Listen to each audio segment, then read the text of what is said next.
ပါဒီနေ့ကတော့ကျွန်တော်က drift car တစ်စီးအကြောင်းကို vlog ရိုက်မှာပဲဖြစ်ပါတယ်ဒါကတော့အမှတ်တရပေါ့နော်ဒီကားလေးကဟိုဂျပန်မှာရောက်နေညီလေးတယောက်ရဲ့ကားပေါ့နော်သူ့အတွက်အမှတ်တရရိုက်ပေးသွားဖြစ်ပါတယ်ကဲကျွန်တော်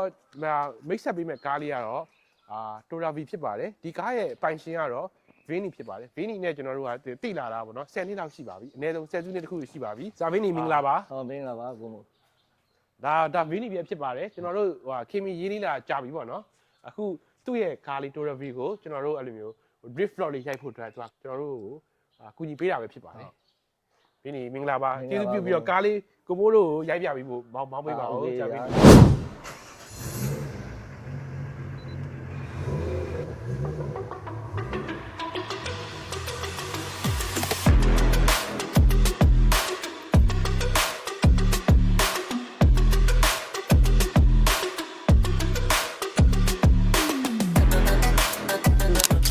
ကျွန်တော်တို့အခုဒီ Toyota V လေးကိုကျွန်တော်တို့မရှင်းပြဘူးခင်ပေါ့နော်ကျွန်တော်တို့ရဲ့ page လေးတွေကိုအရင်ရှင်းပြသေး page လေးရင်ရှင်းပြဆိုတော့ကျွန်တော်ရဲ့ဒီကျွန်တော်ကဘာလုပ်တယ်ဆိုတော့ကားတာတွေရောင်းတယ်ပေါ့နော်ကျွန်တော်ရဲ့ page နာမည်က Unit Auto Lifestyle Serving page ကကြတော့ JDM Unit Performance တော့ဘာလုပ်လဲဆိုတော့ကား performance pass တွေကိုသူကမှာပေးတာရိုင်းကားပစ္စည်းရောအိမ်စီးကားပစ္စည်းရော JDM ကားပစ္စည်းတွေအကုန်လုံးမှာပေးပါတယ်သူကလုံးဝဟိုတကယ်ကြီးဘာညာညူကီဈေးနဲ့လုပ်ပေးပါတယ်ညူကီဈေးနဲ့ဒါမှာမယ်ဆိုရင်JDM Unit Performance ကနေပြီးတော့ကား pass တွေကိုမှာလို့ရပါတယ်ပထမဆုံးပေါ့နော်ကျွန်တော် Vini ကိုမေးကြဒီ Vini ကဒီ drift car ကိုသူကိုယ်တိုင်ဆင်ထားတာပေါ့နော်ဘယ်လောက်ကြာအောင်ဆင်ထားလဲကားလေးကိုဆက်တာဒီကားကြောင့်ကျွန်တော်ဆင်ထားတာတော့တော်တော်ကြာပြီကြာအနည်းဆုံးမရှိဘူးဆို9နှစ်10နှစ်အောက်ထက်ရှိတယ်ဒီကားလေးရဲ့ horse power ဘယ်လောက်ရှိ horse power တော့ကို origin တွေကတော့290အဲ့လောက်ဝင်းနေလောက်စတော့ကျွန်တော်အခု horse power ဘာညာတာဘူးဘာညာအကုန်လဲထားတယ် horse power 360အဲ့လောက်ဝင်းနေလောက်ရှိ350 plus မှာရှိတယ်ပေါ့နော်350 plus ဟုတ်နောက်ပြီးတော့ဒီကားဆင်တဲ့အချိန်မှာကို Vini မှာဘာအမှတ်တရဖြစ်ဆုံးလဲဥပမာကွာကိုမိုးဆိုရင်ကားဆင်တဲ့အချိန်မှာအမှတ်တရရေးရှိတယ်အဲ့လိုမျိုးအိမ်စောတွေပဲပြတ်ထွက်သွားတာလို့manifold လဲတာ engine ချတော့လို့ဖြစ်သွားတဲ့ကိစ္စတော့အဲ့လိုမျိုးတွေဖြစ်တယ်အဲ့လိုမျိုးရယ်လို့တော့မရှိဘူးဗျာဒါပေမဲ့ဟိုအရန်တော့ဒုက္ခရောက်တယ်ဒီကားဆင်တဲ့အချိန်မှာအရင်တော့ပစ္စည်းတွေမှားတာတွေရောပြီးသွားတဲ့အခါကျတော့အဓိကတိုင်ပတ်ဆုံးကတော့တာဘူ setup ချတဲ့အချိန်အတိုင်ပတ်ဆုံးကိုနဲ့ live ဖက်မဲ့တာဘူဟုတ်တယ်ဗျအများတာဘူဒီကားမှာလဲလာတာဘူတော်တော်များပြီဗျအခုတော့ဘယ်နှလုံးလောက်ရှိလဲဒီကားတာဘူအရှိမမရှိဘူးဆို၄လုံးကျော်ကျော်၅လုံး၄လုံးရှိတယ်တာဘူကြီးပဲ၅လုံးလောက်ရှိတယ်ကြိုင်ပွဲသွားတယ်ဒါပေမဲ့ဟိုတာဘူကကြီးနေတယ် qualify မအောင်အဝေးသွားတာဘူကြီးတော့ဒီနေ့ boost တက်တဲ့အချိန်ကနောက်ကျတယ်အဲ့လိုမျိုးဒီသွားပြိုင်ပြီးတော့တာဘူကအရင် lag တဲ့ခါကျဟိုမှာလုံးဝမောင်းလို့မရဘဲနဲ့ qualify တော့မအောင်မဲနဲ့ပြန်လာတဲ့အခောက်တွေအများကြီးရှိတယ်။နေလက်ခတ်နေနေရင်းနေမကောင်းဘူး။ရင်းနေမကောင်းဘူး။ Okay ရေဆုံးကျွန်တော်တို့ပြောတဲ့ဟာတွေကိုတေချာပေါက်မျိုးလုံးထဲမှာမြင်အောင်လို့တခါတည်းဒီ engine ပေါ့နော် engine ကန်းကိုကြည့်အောင်ဒီဆရာပင် pop the hood ပေါ့နော်ဒါဟို Fast and Furious ထဲလည်းပြော pop the hood ဘေး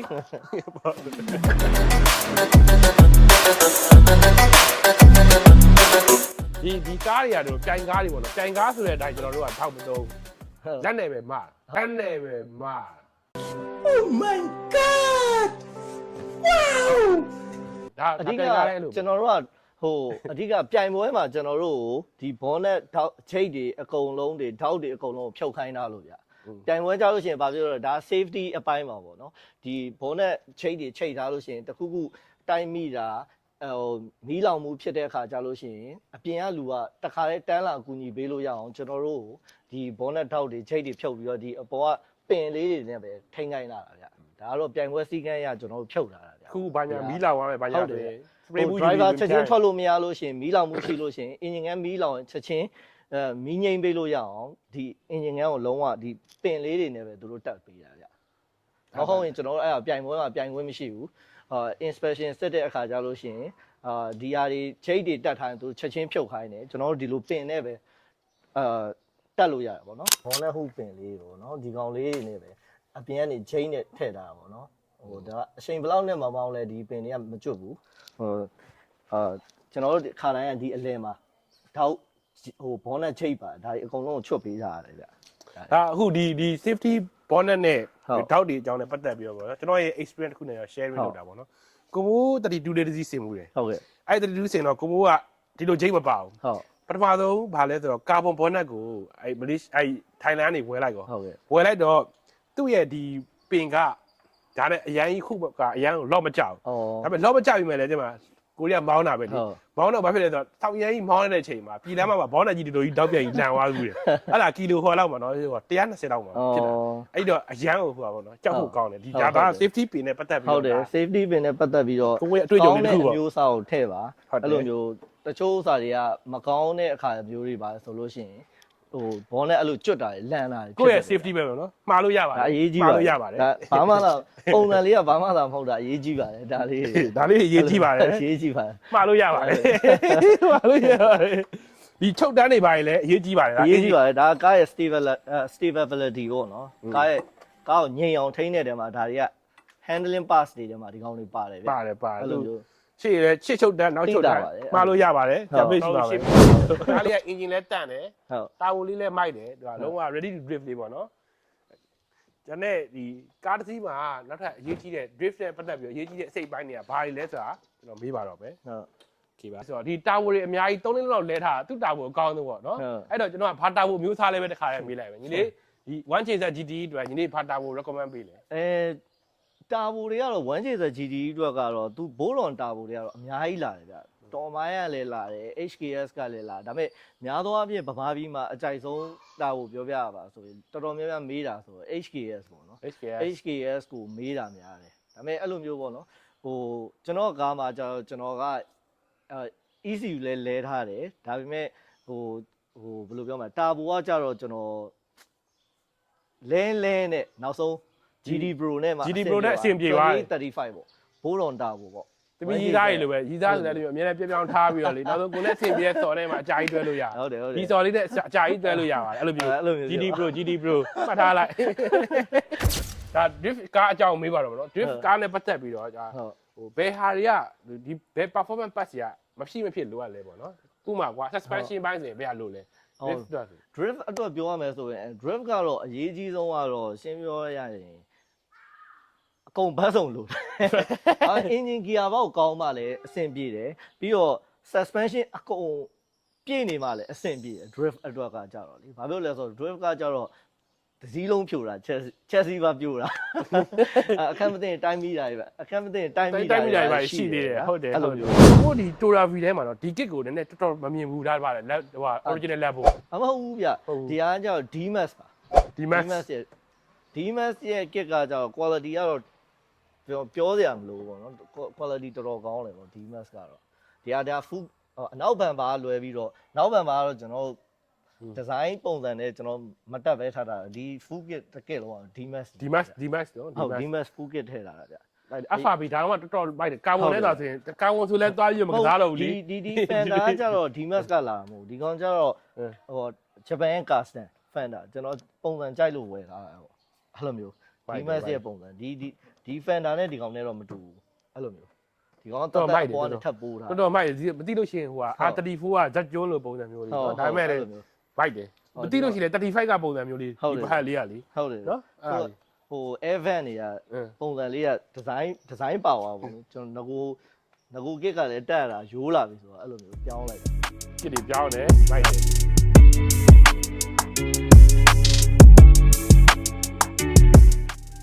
ကြာပြီအခုဟာဒီပေါ်ကရှေ့ကဒိုင်ကွက်သေးလေးတွေကဘာလေးလဲအဲ့ဒီရှင်းပြပါဟော ဒဖီအရင်တော့ဆိုလို့ရှိရင်ကျွန်တော်တို့အရင်တော့ဆိုလို့ရှိရင်ဒဖီ gate လေးနဲ့လာအခုကကျတော့အဲ့ gate တွေအများကြီးတက်လို့ရှိရင်လည်းနည်းနည်းမျက်စိနှောက်တယ်ဒီကောင်ကကျတော့အဲ့ drift mount တာဘာညာဆိုတော့အဲ့ခါကျတော့ကျွန်တော်ဒီ dafy ကိုadvanced df ပေါ့နော်အဲ့ကောင်လေးပဲ steady ပေါ့အဲ့ကောင်လေးပဲတက်လိုက်တာအဲ့လိုမျိုးတခိတ်ထဲမှာတော့အကုန်မြင်ရတာပေါ့ wide pressure ပါမယ် wide temperature water temp rpm kilometer အကုန်ပါသွားမှာပေါ့အခုထည့်ထားတဲ့ဟို sensor တိုင်းအကုန်လုံးမှာပေါ့အဲ့လိုမျိုးဒီကားကျတော့ boost controller ဟုတ်တယ်ဒါလေးက boost controller ready boost controller ပါ ဒီအောက်ကဟာလေးကကျတော့ဒါလေးက ဒီတော့ကျွန်တော်အရှိမမီးလုံး headlight မှာဟို flash ပါတယ် ဟုတ်တာဒီကောင်ဟိုဘယ်လိုပြောမလဲဒီကောင်ကကျတော့သူချုပ်ဘူးလို့ပေါ့ဟောအနေအမြန်နေပါတယ်အပိတ်ဖွင့်နေဒီကဥစ္စာပေါ့အဲ့လိုမျိုး မိုက်တယ်ဆရာမင်းတကယ်ပြောတာနောက်ကချုပ်တန်းတစ်ခုလည်းလိထားမိတယ်အဲ့ဒါဘာဖြစ်လို့ဒီနောက်ချုပ်တန်းမှာတက်ထားလဲဒီ အဲ့ကောင်ကျတော့သူကအင်ဂျင်ချုပ်တန်းနဲ့နောက်ချုပ်တန်းသီးသန့်လာတာပေါ့နော်ဒီကောင်တွေကကျတော့ဟိုပါပေါ့နော်ဒီ rockage မှာပါတဲ့ချုပ်တန်းတွေပေါ့ဟုတ်ဒီကောင်ကျတော့ body ချုပ်တန်းပဲပေါ့ထပ်ပြောမယ်ဆိုပို့ပြီးတော့ stability ပိုကောင်းတာ ပိုကောင်းတာအဲ့လိုမျိုးနောက်ချုပ်တယ် body roll တွေနဲသွားတာပေါ့အဲ့လိုမျိုး ကပို့ပြီးတော့တောက်ကြီးပို့ဖြစ် တောင်း ဗီဒီယိုပါလို့ဆိုရင်ကွာဒီမှာညီမအမြဲတမ်းဆွဲနေဘိုးဆိုရင်ဟိုနားလေးရဲတော်လေးချင်းကြီးအဲ့လိုမျိုးပဲလုပ်ပြီးတယ်ပတ်သက်တယ်လုံးဝ drip ကလည်းဆွဲမှုရတာမရှိဘူးဒါပေမဲ့ကိုမိုးစိတ်ထဲမှာအကြောက်ဆုံးက drip ဆွဲလို့ရှိရင်ကားအဲ့လိုဘိန်းခောက်ပြီးလိမ့်သွားမှာကိုကြောက်တယ်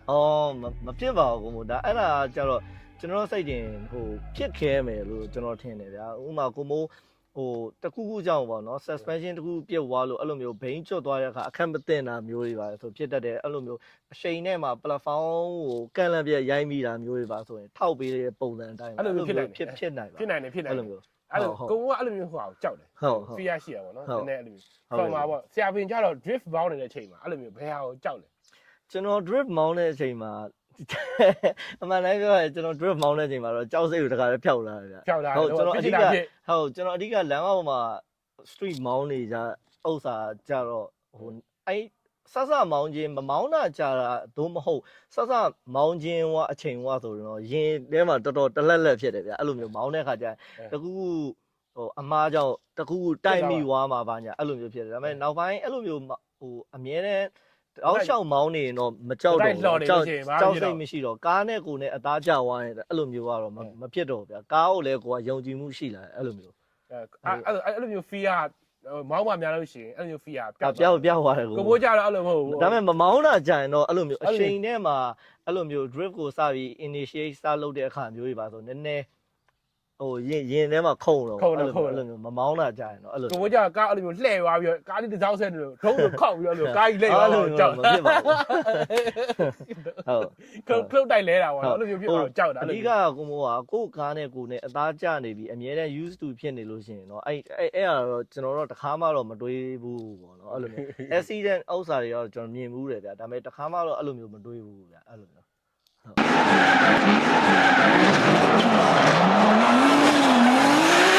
းအဲ့ accident နဲ့ပတ်သက်ပြီးတော့နော်ဆရာပင်ဒီတိုင်ပွဲတွေမှာနီးရ miss တွေပါဗျာဖြစ်ဘူးလေနီးရ miss ဆိုကိုနဲ့တော့ဖြစ်ခါနီးလေးမှာကန်ကောင်းပြီးကိုကလွတ်သွားတဲ့ကိစ္စအဲ့လိုမျိုးဖြစ်ဘူးတယ်ဗျာဖြစ်ဘူးတယ်အဲ့လိုမျိုးဒါပေမဲ့အဲ့လိုပေါ့နော် chase ဟိုကိုအမားကြောင့်လည်းအဲ့လိုမျိုးဟို team သလိုဖြစ်ခံနီးဆက်မှာဒါပေမဲ့နောက်ကား driver carry လောက်သွားတာတွေလည်းအများကြီးရှိတယ်ကိုအဲ့လိုမျိုးအနောက်ကလိုက်တဲ့အခါမျိုးတွေမှာလည်းရှေ့ကားတစ်ခုဖြစ်တဲ့အခါမျိုးတွေမှာဆိုလို့ရှိရင်လည်းကို carry လောက်လိုက်တဲ့အပိုင်းတွေလည်းအဲ့လိုမျိုးတွေတော့ကြုံဘူးတယ်ဗျ။ကျွန်တော်တရားအဲ့လိုမျိုးကူညီပြီးတော့ဟိုအဲ့ဒါကြတော့ဟိုပြိုင်ပွဲမှမဟုတ်ဘူးဗျအပျော်ကွင်းထဲမှာ training မောင်းတဲ့အချိန်မျိုးတွေပါမှာဆိုလေအဲ့ဒါမျိုးတွေကတခါကျရံပန်းဖြစ်တတ်တယ်ဗျအဲ့လိုမျိုးကျွန်တော်တရားနားလည်မှုရှိရှိနဲ့ကွင်းထဲမှာယူကီပုံစံနဲ့မောင်းပါပဲအဆင်ပြေပါဟုတ်တယ်အဲ့လိုမျိုးဟိုကျွန်တော်ကွင်းထဲမှာကျတော့တိုင်းမိရင်လည်းဘယ်သူမှစိတ်တော့မဆိုးဘူးအဲ့လိုမျိုးပေါ့ကွင်းထဲမှာဒီတိုင်းအကုန်လုံး drift ကားတွေအကုန်လုံးဆိုတော့အဲ့လိုမျိုးစိတ်တော့မဆိုးဘူးပျော်စရာကောင်းပါလာမောင်းကြပါပြောစရာကောင်းပါတယ်နောက်တဲ့ begin အဲ့လိုဆရာပြင် beginner တွေကိုကြတော့ဆရာပြင်ဘယ်လိုမျိုးပို့ပြီးတော့ဟို advice ပေးမယ်မလို့เนาะအကြံဉာဏ်ပေးမယ်သူတို့ကားတွေကိုဘယ်လိုဆင်ရမလဲဒီအခုဒီ drift ကားအကြောင်းတွေကိုရိုက်တယ်ဆိုပေမဲ့ဟိုလုံးဝအမပေးပါဘူးဟိုလမ်းပေါ်မှာစီးပေါ်မှာထပ်ပြီးတော့မပြင်းပါနဲ့အခုကွင်းလဲမကြခင်ရှိပါမကြခင်လာတော့မှာပါအဲ့ကွင်းမှာမောင်းကြပါအဲ့လိုမျိုးအဲ့မှာ initiate လုပ်ကြပါဆရာမင်းရှိကနေတာဖို့အပြိုလေးနဲ့အဲ့လိုမျိုး okay အဲ့လိုမျိုးဟုတ်ကောတာဖို့အပြိုဟုတ်ပါဟိုတာဖို့ကိုနဲ့တင်တော့တာဖို့လေးနဲ့အဲ့လိုမျိုးလေးမောင်းကြပါမောင်းကလွယ်တဲ့တာဖို့ပေါ့နော်အဲ့လိုမျိုးတချို့ကြတော့ဟိုနည်းနည်းလေးစမောင်းတတ်တယ်အဲ့ဒီကြရင်ဟိုတာဖို့အကြီးတွေလဲကျင်တာရှိဗျာတချို့ကြ wastegate တန်တွေကိုသဘောကျတာရှိပါဝါထွက်တဲ့တာဖို့တွေကိုသဘောကျတာရှိဒါပေမဲ့ကျွန်တော်အမြင်ပြောပြရင်ကျွန်တော်အဲ့ဟိုဘယ်လိုပြောမလဲကျွန်တော်စမောင်းကလေးရပါတော့အဲ့လိုမျိုး stock turbo ကိုကျွန်တော်ချွတ်ပြီးတော့ကျွန်တော်အဲ့ modified turbo တွေစပြောင်းကြတဲ့ကတော်တော်လေးကိုကျွန်တော်နဲ့အသားမကျတာဖြစ်သွားပါဘူး turbo တွေကလည်းအောက်ပိုင်း RPM မှာမောင်းလို့မရတာတမျိုးရယ်ပြီးတော့ဒီကကွင်းတွေကအရင်မကြီးတဲ့အခါမျိုးတွေမှာဆိုလို့ရှိရင် turbo ကအရင် lag တော့ပေါ့နော်အောက်မှာအဲ့လိုမျိုးအဲ့မောင်းအဆင်မပြေတာမျိုးအများကြီးကြုံခဲ့တာအဲ့လိုမျိုးနောက်ပိုင်းကျ stock လို့ turbo မျိုးနဲ့ပဲတွဲလဲအကောင်းဆုံးပဲ stock turbo သုံးဖို့ stock ထက်နည်းနည်းကြီးတဲ့ကောင်တွေပဲအဆင်ပြေလောက်တယ် RPM 3000 4000 5000လောက်ဟုတ်တယ်ဗျအဲ့လိုမျိုးနဲ့ကောင်မင်း RPM လောက်မှာပဲမောင်းလို့ရတဲ့ဥစ္စာမျိုးတွေကတော့အကောင်းဆုံးပေါ့ကျွန်တော်အမြင်ပြောပြရတယ်အဲ့တော့ကျွန်တော်တို့ဒီကွင်းကြောင်လည်းပါမယ်ကွင်းကြောင်အဓိကကွင်းကြောင်ပါဆရာပင်ဓာကြီးကဟိုကြည့်ရတာတော့ authentic အစ်စ်ကြီးဂျပန်ဟာကြီးဟုတ်တယ်ဗျဂျပန် spoiler နဲ့ Urea spoiler နဲ့ဟိ ကျွန်တော်တို့ကားစင်တဲ့သူကြောင့်ကျွန်တော်တို့ခွဲတယ် ဟုတ် ဟိုဘယ်လိုပြောမလဲဒီကာဗွန်ချင်းရှင်တော့မှနေဘူးထဲမှာရှင်ရက်ထားရတော့ဟိုကောင်ကကွာထွက်သွားတယ်ကနေကော်ရီလဲလန်အဲ့လိုမျိုးဒါဆိုရင်ကြည့်ရတာဟိုဒါဂျပန်ဟာကြီး ထိုင်းက spoiler တွေကများသောအားဖြင့်ကကြတော့တရုတ်ဘက်ကလာတာများတယ်ဗျထိုင်းမှာလည်းအခုနောက်ပိုင်းကကာဗွန်တွေလုတ်တတ်ပါတယ်ဒါပေမဲ့ထိုင်းကကြတော့သူတို့ကကျွန်တော်ဒီဂျပန်လောက်တော့လက်ရမသေးတော့ဘူးဗျကျွန်တော်ကြည့်ရ ပြီးရဟိုဗာလေဒီအထိုင်နေကအစ တခြားကြီး နောက်ကဟိုဒီမျိုးစကူဘာညာအထိုင်နေကအစအကုန်လုံးဒါလုံးဝတိတာဂျပန်ဟာကြီး ဒါဆိုကျွန်တော်ထည့်ထားတာဟိုလောက်ရှိပြီ၄နှစ်ကျော်9နှစ်လောက်ရှိပြီ ဟုတ်ကဲ့ပါ အဲ့လိုမျိုး ဒါဘာမျိုးစား spoiler လဲမသိဘူးဆရာ ကိုကူးချီဗျ ကိုကူချီ ကိုကူးချီ သွားတော့နောက်လို့မရဘူးเนาะကြီးပဲ ကိုကူးချီ spoiler ဗျပြီးတော့ထိုင်းမှာကျွန်တော်မေးဘူးတယ်ဒီကောင်လောက်အရှိဟိုမရှိတာမီလီမီတာအောင်မရှိတာထိုင်းကဥစ္စာတွေအများကြီးသေးတယ်ဗျ 175လားဟုတ် ဟုတ်တယ် 175ဒီလောက်ကြီးရယ်เนาะဟုတ်တယ် 175 ရှယ်ပဲသူကနှစ်မျိုးလာတယ်တစ်ခုက15လားမသိဘူး ဟို17ဗာလဲနှစ်မျိုးမလောက်ဘူးမို့ဒီ175နဲ့ဆက်ခွန်လားမသိနှစ်မျိုးပဲလာ ဟုတ်လား ဟုတ်တယ်ဗျ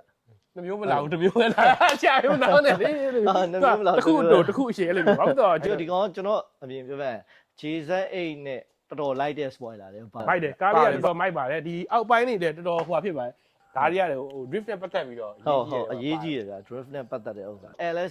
LSD ကတော့မရှိမဖြစ် drift ကားပါတော့အဲ့လိုမျိုးပြီးတော့ suspension ပေါ့နော်အဲ့လိုမျိုး အခုကျွန်တော်တို့ဟာလေဒါဆရာပင်တို့ဟိုအရင်တော့ကျွန်တော်ဆိုဘယ်လိုလုပ်လဲဆို differential gear ဆော်လိုက် ဟုတ်အော် well လောက်လိုက်တာ ဝဲလုပ်ပြီးတော့အဲ့လိုမျိုးဟိုစီတွေပိုင်းဆိုလဲ အဲ့ဒါလည်းတက်တော့တက်တာပေါ့နော်ဒါပေမဲ့ high speed အတွက်တော့ကျွန်တော်အားမပေးဘူးဗျကျွန်တော်တောက်လျှောက်မောင်းမှုတယ်ဗျအဲ့ကျွန်တော်ဟို LSD လစ်သွားတော့ဆိုလို့ရှိရင်ကျွန်တော်ဟိုဝရင်ကောင်ခဏတက်မောင်းမှု high speed မှာအရန်အန်ဂျင်များတယ်ဗျဘာဖြစ်လို့လဲဆိုတော့နောက်ဘင်းကလုံးဝ free လဲပြီးတော့ traction လုံးဝမရှိဘူးဗျ high speed မှာအရန်တိတာအဲ့လိုမျိုး LSD ကကြတော့သဘောတရားကြတော့နောက်ဘင်းမှာ traction မှာ तू ကပါတယ်ဗျအရန်မိုက်တယ် high speed မှာအဲ့လိုမျိုး तू ကလည်းအဲ့လိုမလဲဘူးလားဆိုလဲတယ်ဒါပေမဲ့ तू က traction ရှိတယ်ဗျအဲ့ rain ကတော့လုံးဝ traction မရှိဘူးဗျအဲ့ဟိုဟာပေါ့နော်ဒီ LSC နဲ့ပတ်သက်ပြီးတော့ကိုကအမှတ်တရလေးတစ်ခုရှိတာဖြတ်ပြောပြတာပေါ့နော်ကိုကအရင်တော့ကိုမှာ aesthetic လေးရှိတယ် aesthetic လေးရှိတော့သူ့ရဲ့ aesthetic မှာပါလာ LSC ပါလာဟုတ်အဲ့ LSC ပါလာတဲ့ဟာကိုကဖြုတ်ချလိုက်တယ်ဖြုတ်ချပြီးတော့ကိုရိုးတန်းဂေးဆော်ထားတဲ့ဟာကြီးကိုတက်လိုက်နောက်တော့အဲ့ဂေးဆော်ထားတဲ့ဟာကြီးကပြပြချင်းကိုရှိဂျစ်အဲ့ဒါကြီးကို feed တက်ပြီးတော့ LSC ကိုဖြုတ်လိုက်တယ်ဖြုတ် LSC ကို9သိန်းနဲ့လာပြီးကြောင်းလိုက်တယ်ဒါဟုတ်ငယ်တော့ပေါ့နော်ဘယ်လောက်15နှစ်လောက်ရှိရက်ဆက်တာပါရက်ဆက်တာနော်အဲ့လိုမျိုးမတရားအဲ့လိုမျိုးငယ်တော့ကွက်တယ်ဒါအခုသူပြောမှသိတာပေါ့နော်ဂေးဆော်ထားတဲ့ဟာနဲ့ LSC နဲ့ဘယ်လိုကွာလဲအဲ့လိုမျိုးတော်တော်ကွာပါတယ်ကွာပါတယ်သုံးမိတဲ့မေးခွန်းလေးပေါ့နော်ဒီဆရာပင်ကွင်းမှာဝင်ပြိုင်တဲ့အချိန်မှာဆရာပင်ကွင်းမှာဝင်ပြိုင်တဲ့အချိန်မှာဒီပြိသက်ကနေပြီးဆရာပင်ရဲ့ဒီဟိုပါပေါ့နော်ဒီကွေ့သွားတဲ့ဟာဒီ movement တွေကိုချီအားပေးတဲ့အခိုက်အတန့်တွေများကြုံဘူးလားကြုံဘူးတယ်ဗျအဲ့လိုအချိန်မှာဘယ်လို feeling ရဗီဒီယိုပြန်ကြည့်တဲ့အခါမှာပါသူတို့ပြောတဲ့အတန်တွေကြားတာပေါ့နော်အဲ့လိုတချို့ဥစ္စာတွေ vibe ကလုံးဝကိုယ်လုံးဝ move on ကိုအဲ့လိုမျိုးအားပေးတာဆိုတော့တော်တော်ပြောပါတယ်ကိုနောက်တစ်ခုဒါပေါ့နော်ဒီထဲမှာလည်းအဲ့လိုမျိုးအားပေးနောက်တစ်ခုပြောတာဒါကတော့ဒါကိုကတကကြီးစကကြီးပြောအောင်နော်နိုင်ငံထဲမှာချီပြောချင်တာဘာလို့ဆိုတော့ဒီကိုမိုးတို့ကသင်ဝင်နေတာပေါ့သင်ဝင်နေတော့ကိုမိုးတို့သင်မှာ F1 ဆိုပြီးရှိတယ်ဟုတ်ကဲ့နောက်ပြီးတော့ဒီမလေးရှားတို့ထိုင်းတို့မှာဆိုရင် circuit တွေရှိတယ်သူတို့မှာဘန်ကောက်မှာဆိုရင် auto saloon ရှိတယ်နောက်ပြီးသွားလို့ရှိရင်သူတို့မှာဘန်ကောက် drift ပြိုင်ပွဲတွေရှိတယ်နောက်ပြီးတော့သူတို့ကလည်းဟိုကတ်ပြီးတော့အဆုံးပဲဘန်ကောက်ကတော့လုံးဝဒီ Asia ရဲ့ motor sport မှာအရန်ကိုဖွင့် motor sport hub ဖြစ်သွားပါပြီဒ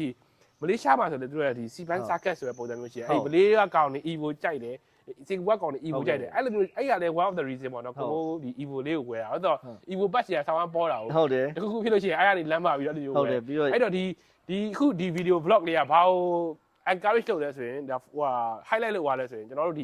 ီမြန်မာပြည်မှာလည်း motor sport နဲ့ပတ်သက်ပြီးတော့ပြန်လည်ပြီးတော့တခုလုပ်တင်တယ်ပေါ့နော်ဒ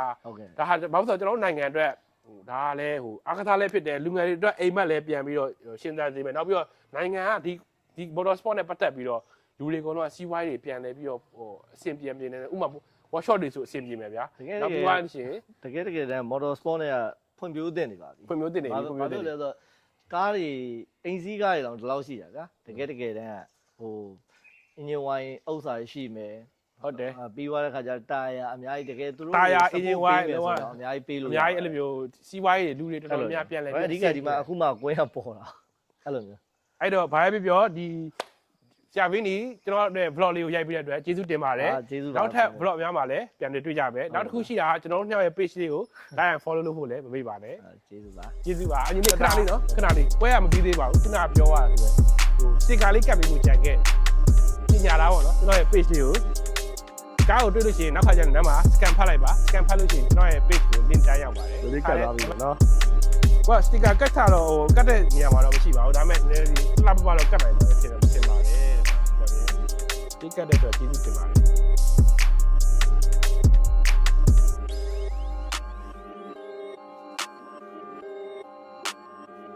ဒီတော့ဆိုရင်ကိုစတစ်ကာကတ်စားလို့ရပြီလားရပြီနော်တောင်းအမိုက်တယ်နော်ဟုတ်တယ်နော်သူကကောက်လေးလာဖတ်လို့ရပါတယ်